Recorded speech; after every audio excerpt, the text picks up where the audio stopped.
Hi, I'm Autumn Williams, and I did my project on Amanda Beery.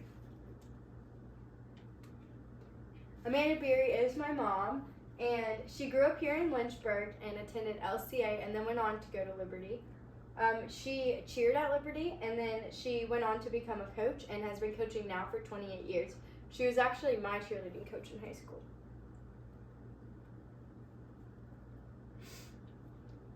She was saved at Thomas Road when she was 4 years old, but she says she doesn't remember it, and she was baptized right afterwards. She said ever since then she just kind of lived the good Christian girl life. She never smoked or drank or really purposely broke rules. She went to church every Sunday and Wednesday, and she even served on different ministry teams. In her senior year of high school, she began to experience a lot of tragedies, starting with her boyfriend actually dying in a car accident.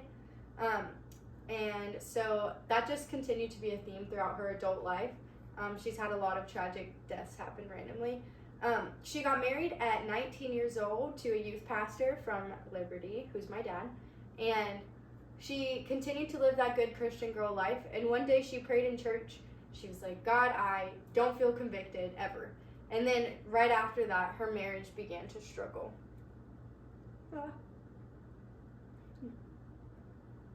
She began to struggle with the spirit of rejection. And then her dad passed away when she was 30. So this was a really difficult time in her life. And then she got divorced shortly afterwards. And she was on her own for the very first time. Since she got married so young, she never lived on her own until this time. This is when she really began to depend on Jesus, and her life began to become transformed. She says she had learned faith all the way up until this point. She just took on what her parents believed. And she learned at a new church that her relationship with Jesus is about relationship and not so much just following the rules. Her perfect life had been shattered, but she finally got to experience God's restoration.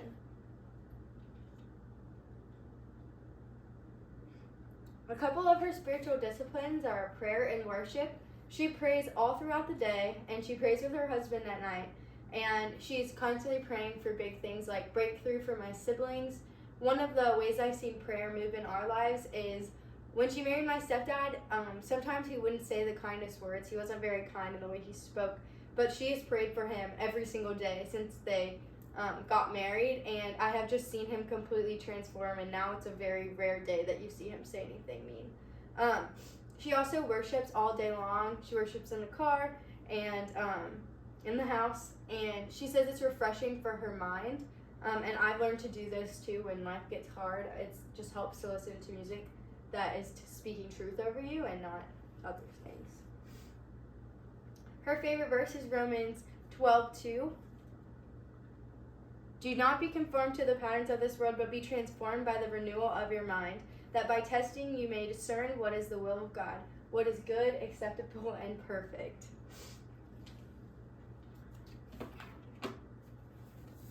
The TV got messed up. Her spiritual contribution is she runs a nonprofit called Wave Cheerleading, and it has 75 athletes in it.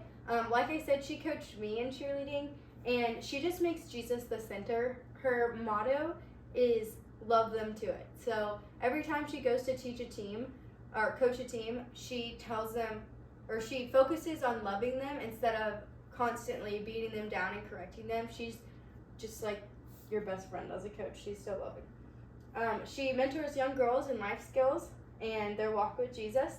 And she was the youth mentoring director at Wave City Care. These are a couple pictures. Just walk up. This is her with some of her athletes. This is me when I was one of her athletes, and these are some of her little tiny ones this year. I have 2 testimonies from girls that she's coached in the past. Olivia Ingledew said, "She has simply been the biggest role model in my life, simply because of her faith in God's plan and her ability to praise Him even in the valleys. I have seen her go through trials that would cripple some people, but she has held to God's promises and has come out stronger from them."